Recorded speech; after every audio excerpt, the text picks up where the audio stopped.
Раздел 6. Той, хто хоча выбавіцца з бяды, хапаецца за саломіну. Шукаючы збавення, Ганна думкай ухапілася за, можна сказаць, незнаёмую дзяўчыну. Усё ж была нейкая надзея на яе, можа параіць, куды пайсці, да каго падацца. У яе ж у Юравічах і ў Мазыры знаёмых, пэўне, багата. Ганна ведала, што яна робіць настаўніцай у глінішчах. Раз выпадкам сутыкнуліся твар у твар. У алешніцкай краме Параска аж бровы падняла здзіўлена і ўзрадавана. Пазнала Ганну з аднаго позірку, але Ганна вочы тады адвяла ўбок. Не падала і знаку, што помніць, знарок схавалася ў натоўпе. Чаму так абышлася з ёю тады? Не сказала б і потым. Мо таму, што ўсё вельмі ж неспадзявана выйшла, мо таму, што казаць не было чаго добрага. Але як бы там ні было, Ганна цяпер ад душы пашкадавала аб сваёй няветлівасці. Думкі цяпер не раз і не два ішлі да Параскі. Яшчэ тады дазналася Ганна ад Міканора, што Параска настаўнічае ў глінішчах. Цяпер даведалася ад яго ж, што часта яна бывае і ў алешніках, на сходах у школе. Тут Ганна і падпільнавала яе, калі тая выйшла на вуліцу. Ганне, праўда, не вельмі пашанцавала. З Параскай ішоў стары чалавек у світцы з кніжкамі і сшыткамі, але яна падалася проста да дзяўчыны, паздаровалася. «Не пазнаеш, можа?» — сказала знарок весела, па-прыяцельску. «Пазнала», — проста прыязна адказала Параска. «Даўно было, даўно». Прайшлі, памаўчалі.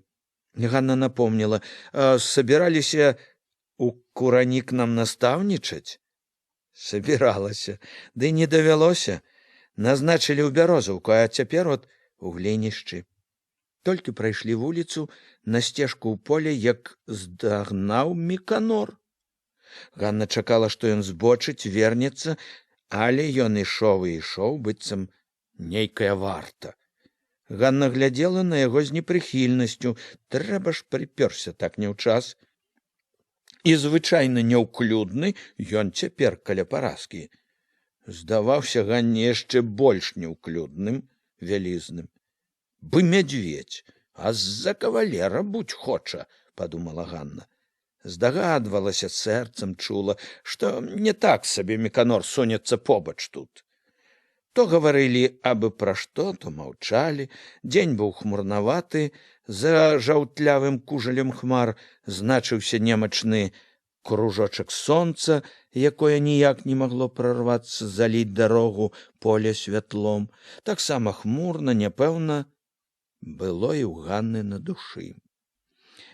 «А я тады і ў краме падумала, — сказала Параска Ганне з вясёлай шчырасцю, — што прызнаваць не хоча мяне». Ганна пачула сябе як вінаватая. Неспадзеўкі выйшла ўсё, ды і, можна сказаць, забула ўжо. Нядоўга былі разам, і столькі часу мінула. Багато, як на том свеце было. Я ўспамінала цябе, гадала, як табе замужам. Ганна пачула ў парашчыных словах пытанне, нахмурылася. Чаго там гадаць, толькі і сказала. З усіх гэтых праводзін засталіся ў памяці непрыхільнасць да Міканора і чуццё няпэўнасці, недагаворанасці, якое ўвесь час жыло ўсярэдзіне. Чуццё гэта памацнела, калі развіталіся, калі з Міканорам падалася назад. Быццам і не было поруч Міканора, ішлі, жылі кожны сваім настроем, сваімі думкамі. Заўважыла толькі мелькам, што ён вельмі ўсхваляваны. Засмяяцца гатоў, закрычаць з нейкай радасці, ды бае, як сп'янелы. Ён не засмяяўся, не закрычаў, пільна зірнуўшы на яе, неспадзеўкі запытаў: «Праўда е то, што Яўхім б'е цябе?» Яна недовольна варухнула брывамі, помаўчала, быццам зазлавала на яго за пытанне. Праўда, няпраўда, якое каму дзело? Нам да ўсяго дзело, важна аб'явіў ён. Делавіта дадаў: савецкая ўлада не сакрэт, судзіць за ето. Хочаш, скажу яму? Не хочу. Адрэзала яна, цвёрда, непахісна. Міканор здзівіўся. Чаму ето? Таму. А ўсё-такі чаму? Таму. Няпраўда ўсё. Наплялі. Ён чула, Ганна не паверыў. Глядзеў на яе, як бы не разумеў. Ганна нядобра кінула яму: ты ето ці не ўхаджваць за паразкай надумаў? Міканор збянтэжыўся. Ад неспадзеўкі не адразу знайшоў, што сказаць. Выдумала. І я кажу, выдумалі. Ля сяла яны разышліся. Міканор падаўся вуліцаю, а Ганна па загуменню. Але прайшла яна па загуменню небагата, так не хацелася бачыць цяпер карчоў, што, мінуўшы, ўжо вярнулася на колішняе сваё селішча, падалася к роднай хаце. Мачыхі дома не было. Не трэба таіцца, выдумляць нешта. Прытуліла пяшчотна Хведзьку, які вырэзваў нейкія цацкі на дручку. З пяшчотай пагладзіла рудаватую галоўку. Той пачакаў быў цярпліва з надзеяй, зірнуў на Ганну, як бы пытаючыся. Яна зразумела яго позірк, вінавата пашкадавала. Няма гасцінца. Не крыўдуй. Не зразу сюды прыйшла. І не да таго мне цяпер, брацік. Села на лаўку, стала распытваць, дзе матка, дзе бацька, гаманіць абы аб чым, а сама думала: тут і астацца б. Зусім не ісці б да карчоў. Пайшла з хаты толькі тады, як вярнулася мачыха. Яшчэ з двара прыкмеціла свякруха за шыбаю, як коршак. Віжуе, чакае. Знарок цвёрда, дужа ступіла на ганак, упэўнена ўзялася за клямку, ледзь увайшла, глушачыха ў момант абмацала ўсю вачыма, пранізала позіркам: явілася. Думалі, прапала ўжо? Не, не прапала. Баяліся за нішто. Все адно як не валешнікі, а ў Юравічы хадзіла. Можа, і ў Юравічы. Гайсала зноў няма ведама дзе. Гайсала? Добра, Яўхіма не было. Свякруха пабурчала злосна, ды вярнулася к сабе. Што б ні рабіла, Ганна ўспамінала сустрэчу праводзіны. Думкі не толькі не ціхлі з часам, а чапляліся, кружылі ўсё мацней. Тое, што жыло недзе глыбока, як крынічка пад багнаю, ад думак ахвоча дужэла, выбівалася на паверх. Як мне замужам гадала. Сама не заўважыла, калі стала гаварыць з дзяўчынаю: як замужам. Няпраўду я казала табе тады ў Юравічах. Без любові не ў нас не можна. Як для каго, а для мяне жыццё без яе не жыццё. Не жыццё гэта, калі не любіш, калі у душы нянавісць адна. Гора гэта, пагібель, а не жыццё. Правда твоя была, твоя. Дурная была я тады, не паслухалася, не абераглася, а была ж любоў, была, адна была. Адна і асталася. Няма чаго таіцца, усе курані цяпер знаюць. Чалавек, Яўхім, кожны вечар кулакамі напамінае. Была любоў. Як на здзек разышліся, разарваліся іх дарогі, як вецер насенне з дрэваў раскідала нескладанае жыццё іх на розныя палосы. На розных палосах пусцілі карэння, раздзяліліся, можа, навек, нявіднай, але страхотна чутнай мяжою. У яго цяпер свая моцная прывязка, жонка, хата, гаспадарка, не адарвецца. Што будзе, як далей пойдзе яе доля? Мабыць, і Бог не скажа. Што рабіць, ніяк да толку не дабярэшся. Схамянулася, чаму не сказала парасцы гэтага, калі ішлі, калі яна пыталася. Яна ж не так сабе кінула, гадала, як табе замужам. Я ж пачула гэта адразу, але паказала, што не зразумела, прамовіла нешта, абы перамаўчаць. Канешне, такога не можна было пры сведках расказаць, але каб хацела, ці ж не магла пад Міканора адасобіцца як-небудзь? Не, гэта перашкодзіла, не захацела паказваць боль свой. Стаілася. А чаму ж і не стаіцца? Хто мне паразка, калі бачыць праўду? Таварышка, прыяцелька? А не прыяцелька. Чаму ж я гавару ёй усё ў думках? Пустое гэта ўсё. Гаварыць незнаёмай лічы. Сама сабе пярэчыла. Чаму ж незнаёмай? Калі бачыліся яшчэ 3 гады таму, калі яна не забыла, думала, як мне замужам. Калі яна такая разумная і такая, відаць жа, чулая, добрая. Зноў нібы гаварыла з паразкаю, каб ведала тады, што столькі бяды глынуць давядзецца, каб загадзя ўбачыла ўсё ў пельку, хутчэй кінулася б, чым дала б абродь такую на сябе надзець. Закаялася, ды позна. Павянчаная мужава жонка, нявольніца. Хочаш не хочаш, а цярпі, змогі няма, а цягні пакуту ды маўчы і не скарцься, бо ад скарг тваіх толку ніякага, ніхто не паможа, толькі бацькава ласка ўцешыць калі. Але ад яе і боль потым чуецца мацней. Больш на волю душа рвецца. Ноччу, слухаючы п'янае Еўхімава хрыпенне, чуючы, як ныюць з мужавай ласкі рукі і плечы, Ганна думала з адчаем. І жыць далей так няма сілы. І выбавіцца, вырвацца невядома як. Не будзеш у куранях жыцця вольнага, не дасць Еўхім жыць адной. Звядзе са свету і не перахрысціцца. Не знаеш хіба яго? Было б падацца куды, каб не бачыцца, не сустракацца з ім.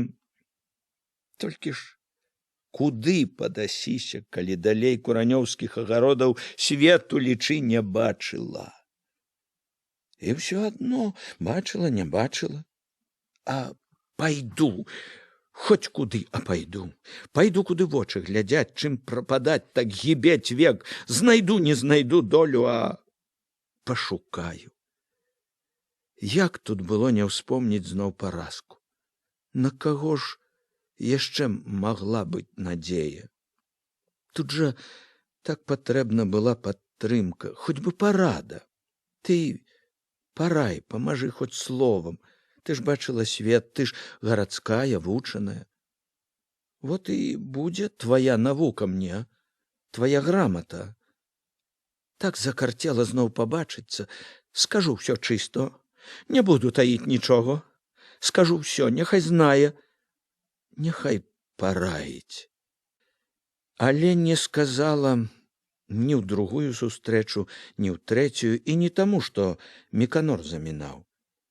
Кожны раз, калі ішлі разам, чула Ганна, што не можа паказаць паразцы бяду сваю.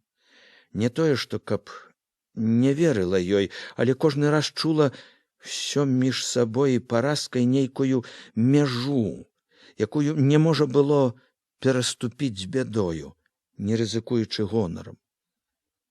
Гонар жа гэты быў трывожны, насцярожаны, всё гатоў быў перацярпець толькі не сваё прыніжэнне. Нават у той раз, калі яны былі з Параскаю блізкія, як ніколі, калі Ганна нібы вельмі рашуча адарвала Параску ад мужчын спадарожнікаў, шчырая гаворка між Ганнай і Параскаю пайшла не адразу. Доўга ішлі моўчкі, Параска не пыталася нічога, нават не глядзела на Ганну, цярпліва чакала гаворкі, а Ганна слова прамовіць не магла. Ужо недалёка былі глінішчынскія могілкі, пад нізкім хмурным небам дрэвы тырчалі таксама хмурныя, голыя, невясёла сівеў выган, схаладнела, нярадасна туліўся чэзлы алешнік і бярэзнік на ўзболатку, такая нярадасць, пастыласць былі ўсюды. Так цяжка было пачаць, расчапіць сціснутыя бядою губы, узяць з душы, з болю, якім гарэла ўсё ўсярэдзіне словы. Выціснула глуха, хрыпата, з адчаем, з рашучасцю: «Не магу болей!» Параска толькі зірнула пільным, шчырым позіркам, нібы мерала глыбіню. «Кончыць сябе хачу!» Хоць не глядзела на Параску, заўважыла, як трывога, спачуванне хмаркай прайшлі па яе твары, у грудзях запякло яшчэ мацней. «Бы звяры поядам ядзяць!» Ад таго, што ўсярэдзіне так пякло, гаварыць было цяжка, словы то нібы прарываліся, то застравалі ў горле. Думала, ўсё перацярплю. Не магу. Няма маёй сілы. Трохі ішлі моўчкі. Парашчына рука лагодна, чула легла на Ганне на плячо. Ішлі ўжо як сяброўкі. А нашто цярпець? Сказала Параска. Ён любіць. Любіць. Ганніны губы злосна скрывіліся. Любіць, як грушу. Вытрасе скора душу. Зноў ішлі моўчкі. Ганна глядзела нязводна кудысьці наперад, але не бачыла нічога. Вочы былі сухія, гарачыя. Дык чаго ж ты? Зноў нібы запыталася, нібы папракнула Параска. Не зусім упэўнена дадала: «Хто цябе трымае?» «Хто?» Ганна стрымалася, сказала спакайней, як бы з павучаннем. «Не знаеш ты ўсяго. Па-свойму, па-гарадскому думаеш. Не па-гарадскому, па-нашаму, па-жаночаму. Зразумець хачу», запярэчыла Параска. «Жыць з чалавекам, не любячы яго, гэта я так лічу ўсё роўна, што не жыць, і жыць ненавідзячы. Гэта ж не ведаю, як і назваць. Гэта ж катарга. А не катарга, думаеш?» «Катарга? Дык нашто ж усё жыццё пакутаваць на ёй? За кару якую? Ці ты прывязана навек? А хіба не? Не прывязана? Дык калі б не прывязана була, стала б я цярпець усё. Мяне цяпер, можа, толькі і думкі, як вырвацца. Начэй не сплю, думаю. Днямі толькі і жыву етым. Толькі і думаю, куды падацца, за чым абараніцца, за саломінку хапіцца гатова. Цябе от пабачыла, месца знайсці не магла, а можа, параіць што? Хоць знала сама, якая твая парада будзе». Вострыя, з-пад чорных шырокіх броваў парашчыны вочы зірнулі дапытліва. «Што ж цябе трымае?» «Што? Ён? Мой суджаны, знаеш які? Сякерай галаву расколя і не перахрысціцца. Гразіўся? Всяляк было. Суджаны ў мяне такі. Не сумнявайся. Не здрыганецца рука. Тут да ўсяго, да шчэ Любоў. Любіць, каб яго зямля не насіла. Жонцы сваёй мілай разлучніцы так расколе галаву з радасцю, не тое, што так з нявыкруткі. Я скажу яму, судом пагражу, расстрэлам. Ганна ў адказ на парашчыны словы толькі пакруціла галавой, як з дзіцячай выдумкі. Шабету папрашу, каб папярэдзіў, а трэба будзе, так і Харчаву скажу. Будзе таму Харчаву ахвота важдацца. Тут і Шабета пакуль прыедзе, дык астынеш у крыві. Ды і баіцца ён Шабету. Яму што Шабета, што наш Хведька, адзін страх. Ганна дадала раздумліва. Ды кеп паслухаў ён покуль Шабету ці каго, так все адно ж жыцця не будзе. Кожны дзень думай, што не наткнуцца дзе на яго. Век аглядайся, асцерагайся, у куранях ухаваешся хіба дзе. Ён жа калі не прыдушыць адразу, дык дыхнуць вольно не дасць. Услед будзе лазіць усюды, цікаваць, вся іх хэўра. Ганьба ж такая ім. Хіба ж яны прымірацца калі? Ганна разважыла. Мо хіба, чтоб далеко куды уцекці? І навоко, чтоб не трапляцца? Параска раптам стала. Ведаеш, што я рашыла? Ганна, якая таксама спынілася, убачыла ў чорных, як смародзіна, вачах радасць, рашучасць. Параска аб'явіла: пераходзь да мяне. Куды? У школу? Ганна глядзела Парасцы ў вочы, нібы чакала ўбачыць яшчэ нешта. Дзіўна стрыманым, нібы недаверлівым быў гэты яе позірк першы момант. Потым на Ганнін твар лёг роздум, цяжкі, строгі. Не дастане, думаеш, там? Сказала нецвёрда, нечакана квола. Не зробіць нічога, а паспрабуе, па руках дадзім. Смелая ты на словах, і ў жыцці смеласці пазычаць не буду. Пабачыш, калі трэба будзе. Думаеш, уберагціся можна? Не сумнявайся. Ганна помаўчала, все больш хвалюючыся. Яна збоку было відаць, аж гарэла неспакоем. А што я там рабіць буду? Пакпіла нібы. Дзяцей вучыць? А як жа? Удваіх са мной? Параска аж сумелася, як пільна лавіла Ганна яе словы, схамянулася, стала гаварыць сур'ёзна, дзелавіта. Дзяцей я павучу, а ты памагаць будзеш, чым можаш. Прыбіраць школу пасля заняткаў, гатаваць. Ведаеш, мне столькі клопату з заняткамі, што проста няма калі варыць, пражыць. Ды, калі сказаць шчыра, не вельмі выходзіць гэта. А ты ж, можа, умееш? Параска зноў не ўтрывала, усміхнулася.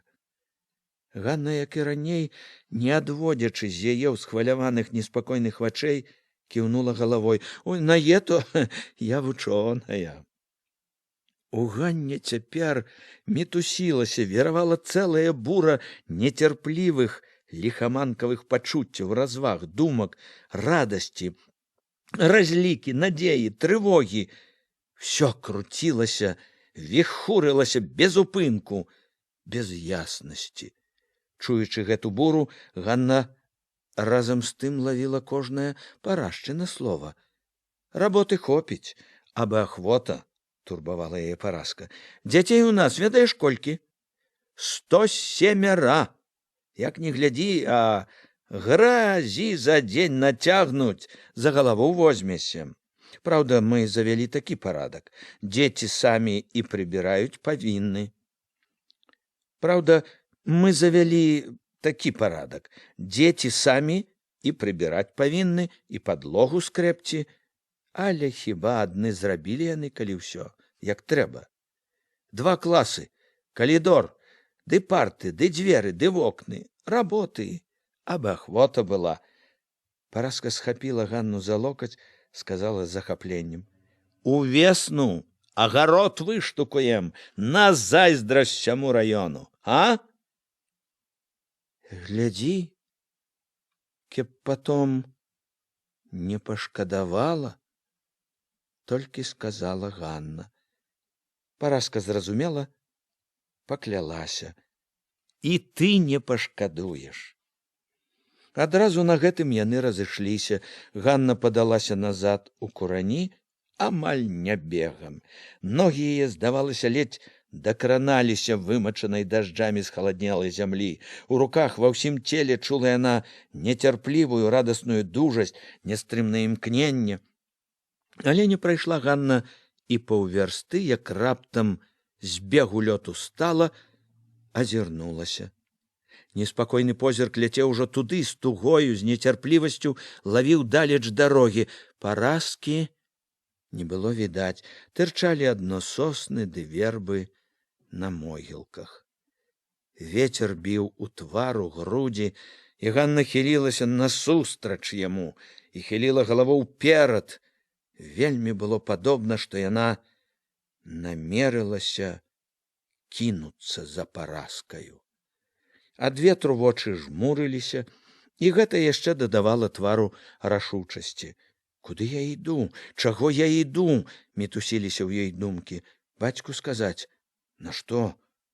Паможа хіба чым? Ці ўсцешыць я то яго? Прыйдзе час, дазнаецца пра ўсё. Скажаш зараз, яшчэ да мачахі дойдзе, шуму ляманту нагоніць. Дабро пайсці забраць? Шкода мне таго дабра цяпер, што леташняга снегу, хай яно згарыць, прападзе пропадам разам з карчамі. Не, забраць трэба. Якое яно не е, там матчыны шчаравікі, чтоб яны ў карчоў прападалі. Ды і то, кохту хоць ды спадніцу чыстую б мець. Пераадзецца ў нешта ж трэба будзе. Забраць трэба. Мог бы, канешне, і бацька ўзяць, але толькі і не хапае яму такога клопату. Вельмі рады будзе паказацца ён там пасля ўсяго, ды і вырвеш у іх потом. Калі ішла к сялу, што нібы цікавала панурымі акенцамі, дварамі, стрэхамі хат і хлявоў, чула, як у грудзі паўзе і паўзе трывога. Трывога заныла, і калі зірнула на родную хату, на купку чорных ігруш, на двор, па якім з хлява ішла мачыха, трывога яшчэ памацнела, калі пайшла за гуменнай дарогай, бліжэй і бліжэй да карчоў. Трэба выбрацца так, каб і не заўважыў ніхто, чтоб і падазрення не было ніякаго. Канешне, чтоб на дарозе ні старого не было б, ні Яўхіма. От, можа, зараз і зрабіць. Яўхім, пэўне, яшчэ не вярнуўся. Забраць матчыны чаравікі, андара, кохту і ўсё. І нічога болей. І сысці хутчэй, нікому нічога не сказаўшы. Лесам сысці, чтоб не бачыў ніхто. Чтоб не ўчапіліся зразу. Потом, канешне, знайдуць. Але няхай потом грозяцца, калі не адна буду. Калі пад аховай, з Параскай. Прыбяжыць жа, падумала пра Яўхіма, не саступіць так. У грудзі папоўз страх, прыляціць туды, як звер ашалелы. Што яму тая школа, што Параска? Супакоіла сябе. Прыляціць? Няхай прылятае. Няхай не вельмі ўкусіць, а і ўкусіць все адно. Все адно ўжо цяпер. Горай не будзе. Яна была ўжо на глушаковай сядзібе. Вочы дзіўна чула лавілі ўсё, што праходзіла каля яе, адзначалі. Гумно зачынена, стары, мабыць, у свірне. Не, і ў свірне нікога, і хлявы зачынены. Яшчэ да свірна выглядвала, хто на двары. Каб Яўхім, не дай Бог, не тырчаў ужо. не прыпёрся не ў час. Сцяпан пад павеццю калоў дровы, выпрастаўся, глядзеў на яе. Яна нібы не заўважыла, нібы з заўсёдным спакоем прайшла міма. Каля хаты стары закопваў падпірку к слупу. Слуп у зямлі згніў, і плот валіўся. Корч на момант адвярнуўся, трымаючы жалязняк, востра зіркнуў. Прамаўчаў. Ганна цвёрда ступіла на свой ганак. Хацела адразу падацца на сваю палавіну, але тут выткнулася з вядром свякруха, пераняла. «Дзе я то гайсала?» Ганна ледзь стрымалася, каб не адрэзаць в адказ з нянавісцю, але сцярпела, на што заядацца, насцярожваць залішне. З Хведькам дома пасядзела. Не чакаючы, што скажа старая, взялася за клямку дзвярэй, калі зачыніла іх, падумала: тырчаць, як сычы абое, бы назло. То тупала па пакоі, нібы штосьці робячы, то садзілася на ложак, то зноў схоплівалася, тупала, што б не рабіла неспакой, нецярплівасць, не аціхалі ні на момант. З непакоем, нецярплівасцю гэтымі, якія часам апаноўвалі так, што, здаецца, не было як ужо стрымлівацца. Паглядвала на двор, на вуліцу, слухала, лавіла гукі з суседняга пакоя. Стары ўсё корпаўся ля слупка. Свякруха не вярталася, яшчэ трохі отак, і чаго добрага, суджаны леварот паявіцца, вернецца ў хату, а гэтыя тырчаць і тырчаць на дарозе. Нецярплівасць раптам перайшла ў злосць, у рашучасць. Тырчаць? І няхай тырчаць. Ці, канешне, асцерагацца іх, туляцца перад імі. Калі на тое Яўхіма яна не баіцца, і Яўхім не астановіць яе, няма ў яе страху. Проста шуму, гаворкі лішняй не хацелася. Калі ж так, няхай тырчаць там сычы старыя, пройдзе яна і так. Ганна разаслала на ложку хустку, паклала матчыны чаравік і андарак кофту. Пройдзе і так. Пачула, хтосьці увайшоў у карчовы сенцы, пазнала старая, выглянула в акно. Стары ўсё корпаўся пры плоце. Старая нешта рабіла ў сенцах, перастаўляла, грымела начоўкамі, вядром. Ужо калі завязвала моцным вузлом хустку клунак, пабачыла, старога няма ўжо ля плота. Пачула, стукнула клямка, патупаў па сваёй палавіне. Апранаючы каптан, мімаволі слухала, лавіла. Клямка раптам бразнула зноў. Стары падаўся некуды. Падбегла да акна, на двары не было, пазнала. Ляпнула клямка ў веснічках. Папляўся на вуліцу. Старая адна ў сенцах. Сенцы перагароджаны, але як толькі Ганна выйдзе ў іх, старая пачуе, вытыркнецца на ганак. Быць іншага не можа. Здыме лямант на ўсё сяло. Няхай уздымае. І ўсё ж момант чакала, як бы набіралася духу. Перавязала нанава клунак. Вось жа шчасце! Старая ўвайшла ў хату, пашаргала па падлозе, сціхла, палезла, здагадалася Ганна, на печ. Падрамаць захацела, карыстаючыся тым, што стары сышоў. Учула праз абітыя дзверы важкае сапенне. На дарозе к гумну, к лесу, толькі Сцяпан, але Сцяпан не страшыць. Дарога к гумну амаль вольная, пачула, як часта, быццам падганяючы, закалацілася сэрца. Можа, удала зусім абыдзецца ўсё. Ганна асцярожна, стараючыся не стукаць, не рыпець падлогай, пайшла праз пакой, краем увагі адзначыла на палавіне старых. Было ціха, старая адно спала. Чуючы, як сэрца калоціцца ўсё часцей, усё весялей, як уся становіцца незвычайна імклівая, лёгкая, ступіла на ганак. У той жа момант замерла. На двор праз веснічкі ўваходзіў Яўхім. За варотамі быў конь, і Яўхім, мабыць, ішоў адчыніць вароты. Яна пачула, як адразу пацяжэла ўсё ў ёй. Аж нагам стала нядобра, але адолела гэты свой цяжар, важка сышла з ганка, падалася дваром к хлявам, к гумну, не думала, не разважала нічога, не было чаго думаць, толькі чакала. Ён, мабыць, трохі сачыў услед, не мог зразумець, што да чаго, але варот не адчыняў, сачыў, значыцца. Потым за некалькі шырокіх скачкоў падляцеў да яе, пераняў, стаў наперадзе, твар у твар. Куды? Так, абы не маўчаць, яна адказала: от схаджу. Праведаю сваіх, а ето? Ён пацягнуў клунак, хацеў паглядзець, што там. Ето не тваё. Дай. Не тваё, кажу. Ён тузануў за клунак. З клунка высунуўся чырвоны носок чаравіка. Ідзі ў хату, загадаў Яўхім. Яна не кранулася. Ідзі, не ўводзь у гнеў. Ганна хоць бы варухнулася. Чуеш?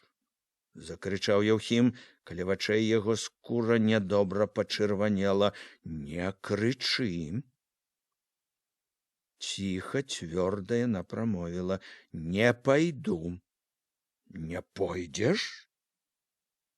Раптам голас яго заціх. Вочы пакруглелі, пранізліва востра закалолі яе. Калолі нязводна, няўхільна. Дзіўна пракаўтнуў ён. Толькі цяпер дайшло да яго ўсё. Губы яго скрывіліся, задрыжалі. Ён на момант разгубіўся. От яно што! Ён памаўчаў, штосьці быццам растала ў ім. Цішэй, мякчэй, нібы з вінаватасцю сказаў ён: ідзі ў хату. Не пайду. Ён пачакаў, перапытаў, спадзеючыся яшчэ: не пойдзеш? Не. Зноў змоўк.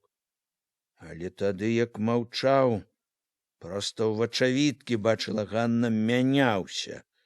Цвярдзелі губы, халаднеў, наліваўся злосцю позірк. От было чаго хавацца, чакаць зручнага моманту. Лёс все-таки звёў, паставіў твар у твар. Не ўхіліся, і няма чаго ўхіляцца. І так доўга гнулася, баялася. Хопіць ужо.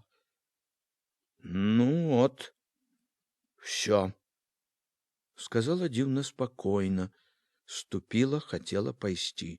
Всё? Ён хапіў яе за плячо. Рука была як жалезная, і позірк шалеў ад нянавісці. Зараз ударыць. Зараз. Яна не думала, што можа быць зараз. Можа быць, зараз заб'е, але дзіўна. Страху не было. Всё адно, чым так жыць. Пусці! Мелькам заўважыла. Ад павеці, набычыўшы галаву, важка ідзе Сцяпан. Всё! Яўхім раптам ухапіў яе за шыю дужа, з нянавісцю тузануў уніз, люта, са ўсёй сілы ударыў наском па назе. Ганна ледзь устаяла. У другі раз Яўхім ударыць не ўправіўся, на яго як рысь. Увесь падаўшыся ўперад рынуўся Сцяпан, нецярплівымі рукамі рвануў ззаду за каўнер. І рвануў так, што Яўхіму ў момант перахапіла, здушыла горла. Яўхім крутнуўся, вырваўся, але Сцяпан рынуўся, насеў зноў. Пусці яе! Крыкнуў Яўхіму неяк віскліва, запалена. Яўхім прасіпеў з лютасцю, з пагрозай. Не суйся, смаркач! Пусці! Яўхім кінуў Ганну, вырваўся, згарача даў кулаком Сцяпану ў сківіцу. Так, што той, скінуўшы галаву, адляцеў к плоту. Момант, які ляжаў, упіраючыся локцямі, нібы цямячы, потым ускочыў, плюючыся крывёю з гразьбою, кінуўся на Яўхіма зноў. І зноў паляцеў к плота, ды так, што грукнуў аб штыкеціны патыліцаю. Закрычаў ён з болю, злосці, бяссілля. Ускочыў зноў, намерыўся быў рынуцца к Яўхіму, няцямна выцер далонню рот, зірнуў на яе, убачыў кроў. У вачах яго, рахманых звычайна, паявілася лютасць, штосьці звярына-глушакоўская.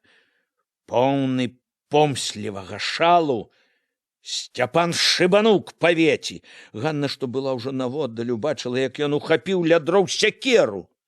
Трымаючы яе перад сабою, набычаны, нястрымны ў сляпой адвазе, важка валка рушыў на Яўхіма. Яўхім, гатовы ўжо кінуцца да Ганны, таксама ўбачыў Сцяпана. Трывожна, нават разгублена стаў, ступіў некалькі крокаў назад. Ох ты, байструк! Пагразіўся дзіўна, няўпэўнена, чуючы, як халадзее ў сярэдзіне. Бачачы ўвесь час Сцяпана, павёў вачыма поблізу, каб які-небудзь друг кінуўся раптам пахапліва, як да адзінага ратунку к плоту, што сілы рвануў штыкеціну. «Сцяпанко!» Уварваўся неспадзявана крык жаху. Глушачыха, узняўшы спуджана рукі, зляцела з ганка. Выцягнуўшы рукі да іх, задыхаючыся ад страху і бегу, з раскудлачанымі на вятры валасамі без хусткі, з лямантам кінулася да сыноў. «Сцяпанко! Яўхімко, божачко, Сцяпанко!» Убегла, стала між абодвух, раскінула дрыготкія рукі, нібы аберагаючы адно ад другога. «Сцяпанко! Яўхімко!» пераводзіла жахаваны позірк ад аднаго да другога. Хутка спакайнела, вяртала моц сваю з папрокам, загадваючы, выгаварыла абодвум. «Пакруціліся!» Яна падышла к Сцяпану, які стаў ужо нерашуча, взяла сякеру. Тады агледзелася на старэйшага, што трымаў штыкеціну. «Кінь!» — крыкнула Яўхіму. Ганна, што анямела, сачыла, чым скончыцца бойка Сцяпана з Яўхімам, як бы схамянулася. Скінула здранцвення, подбегам пайшла з двара к свірну, к загуменню. Управілася яшчэ ўлавіць увагай, што на двор павалілі людзі. Неўзабаве, то подбегам, то бегам, раз-пораз ускідваючы клунак, які непаслухмяна з'язджаў з пляча, дабралася яна да лесу, пабегла мокраю сцежкаю. Там і тут яна склізвалася на траве, раз упала, ступіўшы на слізкае карнявішча, выцялася моцна бокам, падрапала скроню аб нешта, але не стала і выцірацца. Пайшла цішэй, толькі тады, калі дабегла да балота. Далей сцежка павяла яе між чэзлага балотнага алешніку і бярэзніку. Вада тут не заўсёды перасыхала і летам. Цяпер жа асеннія дажджы яшчэ падбавілі яе. Пад лапцямі спачатку гіналася ды хлюпала, потым ногі сталі ўжо раз-пораз правальвацца. Всё часцей, всё глыбей. Чорная ліпкая гразь, як халодным жалезам, абцяла голыя калені. Ісці хутка без перадыху станавілася всё цяжэй. Пачала зусім выбівацца сілы. Сэрца аж заходзілася, ногі падгіналіся, рукі дрыжалі, вось-вось выпусцяць клунак. Але не спынялася. Не магла спыніцца. Хоць знарок падалася па гэтай малаходжанай сцежцы на прасткі на глінішчы, усё ўслухоўвалася, ці не чуваць ззаду хлюпання, трэску ламачча, ці не гоняцца ўслед. Толькі, як перабралася на другі бок балота, перадыхнула момант. Нібы гнаў хто. Скора перайшла стравок, падалася зноў гразь у дрыгву, вымаклая, знясіленая зусім дабралася яшчэ да аднаго астраўка, ужо недалёка ад глінішчынскай грэблі. Удзень з гэтага астраўка былі добра відны вербы на глінішчынскіх могілках і нават крайнія стрэхі, але цяпер хутка цямнела. Недалёкая грэбля і тая ўжо толькі угадвалася. У яе ледзь хапіла сілы, каб перабрацца цераз гэту рэшту балота. Часам думала, што ўжо і не выйдзе на сухое. Так і ўпадзе ў твань, застыне. Глінішчынская грэбелька здалася як цуд. Адкуль толькі сілы дадалося, калі пайшла па ёй цераз масток паўз пусты выган, паўз чорныя вербы могілак. Падалася па зуменню, пайшла тут не таму, што баялася трапляцца на людскія вочы, не хацела зноў лезці ў гразь на вуліцы. Школа была на другім канцы сяла, сярод вялікага абгароджанага пляцу. Ганна некалькі разоў бачыла яе зводдалеку, калі ехала паўз глінішчы. Цяпер у школе было цёмна. Толькі збоку, заўважыла Ганна, падыходзячы, яснела паска зямлі. Там, за рогам будынка, і праўда свяцілася акно, завешанае белай фіранкай. Яна знайшла ў поцемку ганак, ступіла на парог, пацягнула за клямку дзвярэй. Дзверы адчыніліся. У калідоры яна ўбачыла нітачку святла ўнізе, намацала яшчэ клямку. Ганна адчыніла гэтыя дзверы і ўбачыла Параску, якая сядзела каля стала са сшыткамі. От і я. Клунак выпаў з яе рук.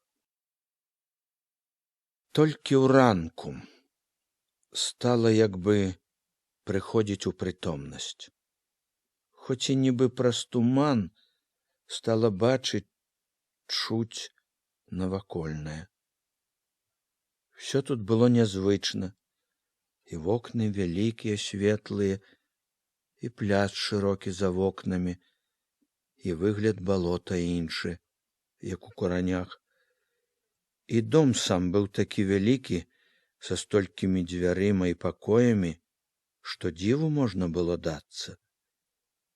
Пасярод дома ад ганка ішоў калідор, з якога в адзін бок жаўцела двое дзвярэй, а ў другі трое. Двое дзвярэй, што налева, вялі ў два прасторныя пакоі, сярод якіх стаялі радамі чорныя з карычневымі бакамі столікі для вучняў. Стаялі на падстаўках чорныя з белаватымі языкамі ад крэйды дошкі. У адным з гэтых пакояў была шафа, поўная кніг і сшыткаў.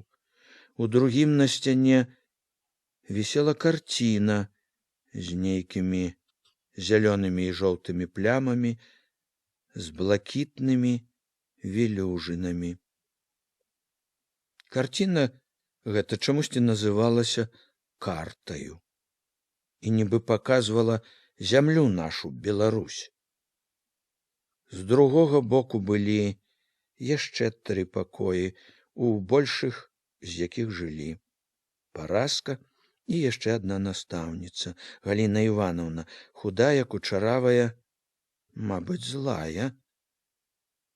Пасярод гэтых 2 пакояў ціснулася вузенькая кухня з печчу. Ганна ледзь управілася з цёткай Агапай, што прыбягала раней кожны ранак сюды, выпаліць печы, як і дворы, калідоры, пакоі сталі поўніцца дзіцячымі галасамі.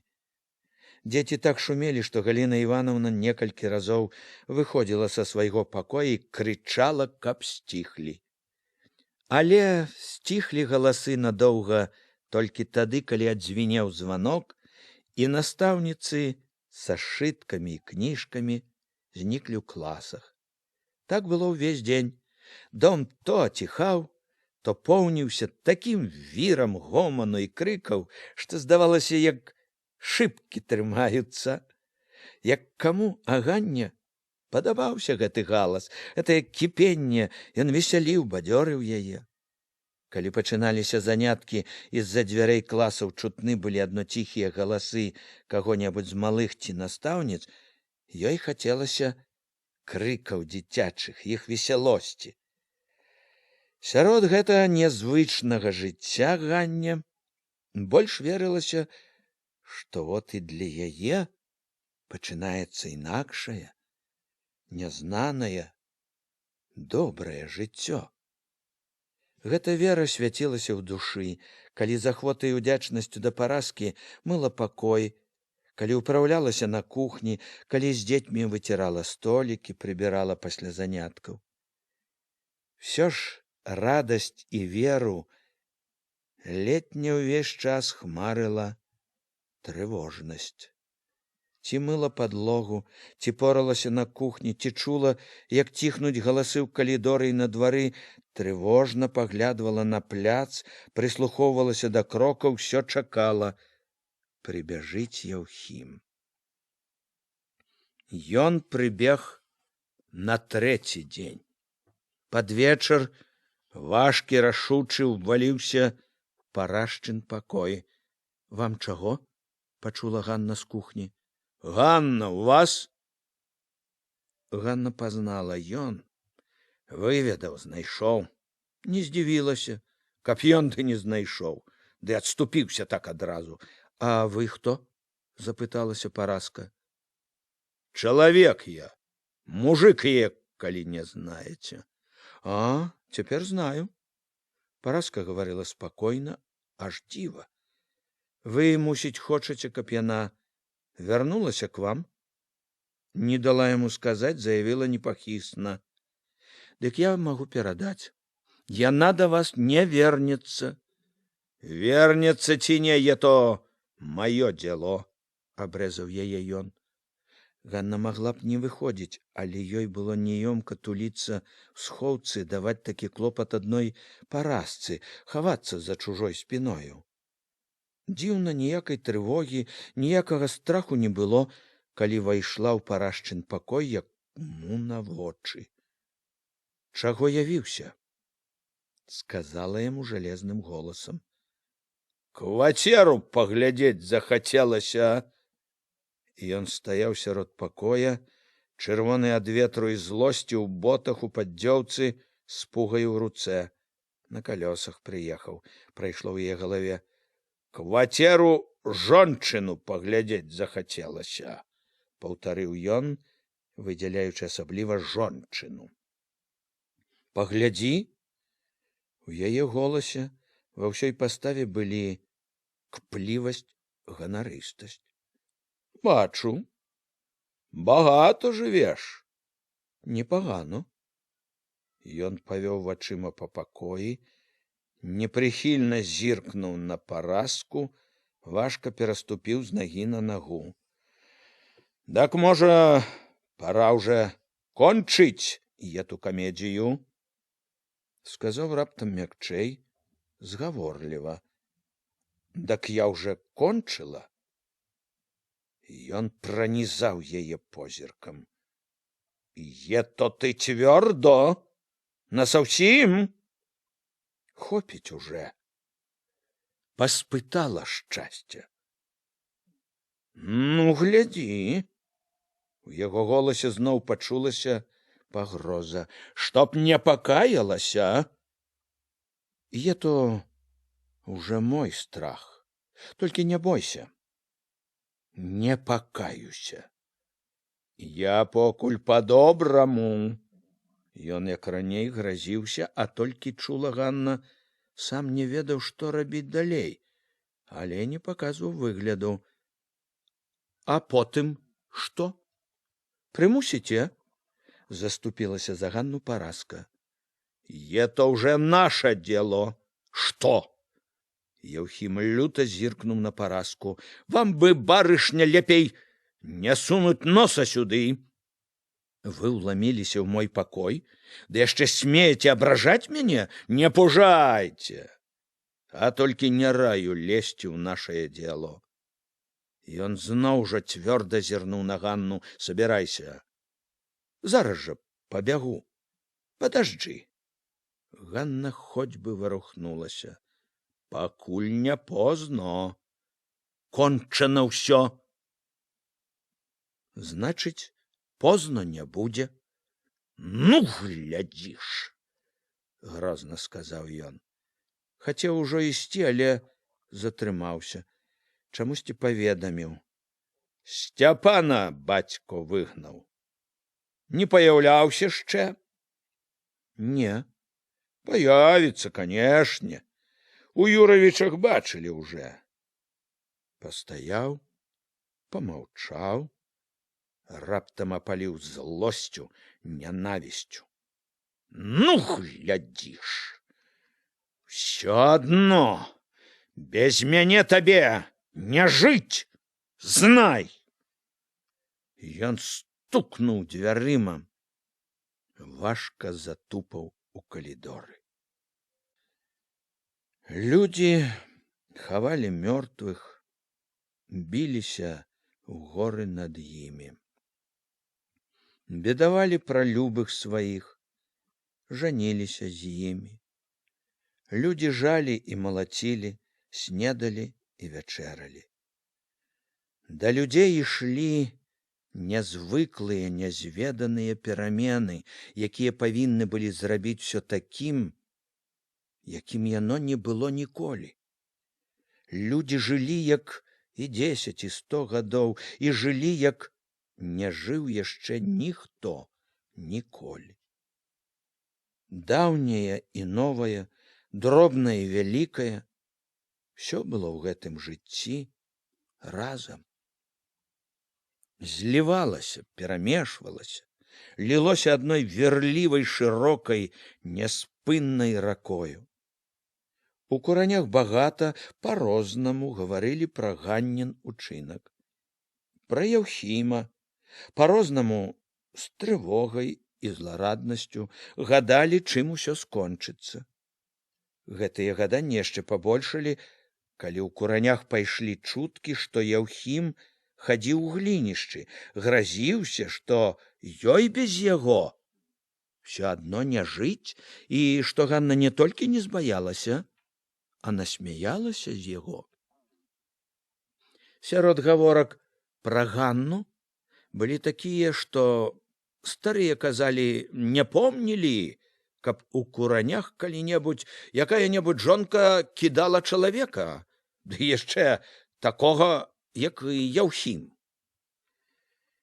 В адзін з гэтых дзён Васіль, які радаваўся і трывожыўся за Ганну, выправіўся ў Юравічы. Нельга было так проста адступіцца ад нядаўняй несправядлівасці. Васіль не ўмеў адступацца, пакуль была хоць нейкая надзея, карцела Васілю паспрабаваць знайсці заступку в апейкі. Ішоў ён у гэты сухі і халодны дзень ужо спакайней і не з такой гарачай надзеяй, сплятаючыся з неспакойнымі, заваблівымі думкамі пра Ганну, таміла Васіля прадчуванне, што і апейка наўрад ці заступіцца, паможа чым-небудзь. Але Васіль ішоў і дайшоў, і дачакаўся, пакуль апейка аднекуль не вярнуўся ў кабінет і выгаварыў сваё набалелае, як мог, хоць гаварыў ён ірвана, гарачымі, блытанымі словамі, апейка ківаў яму, бачу, Васіль разумеючы, шчыра спачуваючы. Потым ужо Васіль расчаравана адчуў, што апейка зразумеў, чаго ён, Васіль, хоча. Але не зразумеў, што Васілю баліць недарэмна, што з такой несправядлівасцю не можна мірыцца, што зямлю трэба вярнуць. Паслухаўшы, зычліва і шчыра, апейка стаў угаворваць Васіля уступіць у калгас. Нібы згаварыўшыся з Міканорам, пацешыў: уступіш, будзе тваёй не толькі нікчэмная палоска, вся зямля, самая лепшая зямля, якой адзін ты толькі не меў бы. Васіль выйшаў з будынка, узняўся глінянаю дарогай на гару з той жа цвёрдасцю, што з ім абышліся несправядліва, і, што яшчэ горш, справядлівасці няма ўжо адкуль чакаць. Раней была хоць якая надзея на апейку. Цяпер жа і такой, і няпэўнай не было ні на кога. Будзе твая ўся самая лепшая, сказаў, парадаваў. Усіхняя, я то не твая, як не чужая саўсім, а і не твая, нічыя я то. Падумаў ён, прыпыніўшыся на гары, гледзячы на дарогу перад сабой, над якой віліся першыя белыя мухі. Ён так пашкадаваў, што не сказаў гэтай простай і яснай развагі апейку, што яму раптам захацелася вярнуцца назад, дагаварыць. Васіль пайшоў дадому. Пайшоў невясёлы, але і не з такой балючай роспаччу, як мінулы раз. Нібы прывыкаў ужо да бяды. Быццам адчуваў ужо, што страчанага як не кідайся, не вернеш. З воза ўпала, прапала. Трэба прымяркоўвацца да новага стану. Можаш і на той зямлі, калі папапяцца добра, дабіцца чаго-небудзь можна. Няхай не ўдосталь, але і з тою, перабіваючыся, пражыць неяк можна. А калі крута будзе, то і ў прыработкі якія-небудзь падацца. І зырчала зноў у клопатнай маркоце неспакойная і заваблівая памяць пра Ганну. Зноў нібы звала Ганна яго ў недаступны свет. І зноў здавалася, вось-вось Васіль разарве ўсё, што аблытвала яго. Прападзе яно пропадам і пойдзе вольны, шчаслівы. Здавалася часам, нібы ён ужо вольны, ідзе не ў думках, а па праўдзе.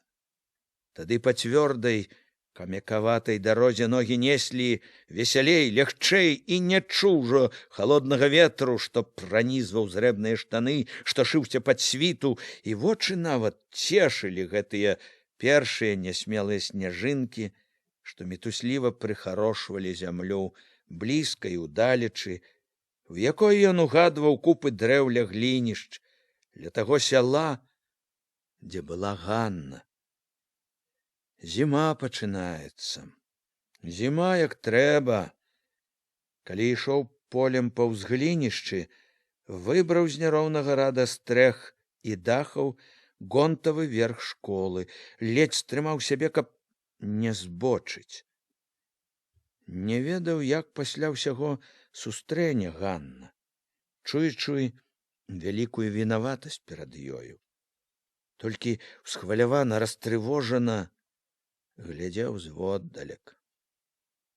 Павольна, няцвёрда ішоў ад сяла, нялёгка адольваў непаслухмянае жаданне, што спыняла, цягнула назад. Ужо за грэбляй каля куранёў апанавала іншае. Проста не мог глядзець на цагельню, на сваю паласу, здзеклівую чарнату якой падбельваў снег. Нават стаў. Доўга, пацямнелы стаяў, не гледзячы туды і не маючы сілы скрануцца. Пайшоў тады, калі ззаду залешнікаў стаў пад'язджаць хтосьці. У той час, калі Васіль вяртаўся з мястэчка, апейка ў тым кабінеце, дзе гаварыў з Васілём, чытаў і перачытваў надрукаваную на машынцы паперу. Папера была знешне падобна на ўсе іншыя паперы, якія прыходзілі старшыні райвыканкама, але даўно ні адну паперу не чытаў, не вывучаў Апейка з такім роздумам. На паперы было надрукавана рашэнне, якое дзяліла рэспубліку па тэмпах і тэрмінах калектывізацыі на некалькі зон. З гэтага рашэння раён быў уключаны ў зону, дзе калектывізацыю завяршыць поўнасцю трэба было ўжо не ў 2-3 гады, а за вясну. Можна лічыць за 3 месяцы. Апейка чытаў, неспакойна хадзіў па пакоі, не мог адолець трывогі супярэчлівасці. Тое, што яму здавалася празмерным у некаторых выступленнях, было ўжо рашэннем. А рашэнне ён павінен быў выконваць. Звыклы браць цяжар працы на свае плечы, адказваць за раён, за людзей, ён з прыкрасцю адчуваў, што задача гэта проста непасільная, што гэта, як ён не будзе старацца, не зробіць. Бо зрабіць гэта немагчыма за такі час пры тых умовах, якія былі вядомы яму з бясконцых паездак. Але рашэнне ёсць рашэнне. Трэба было рабіць, што магчыма, і больш таго. І Апейка хадзіў з краю ў край пакоя, думаў.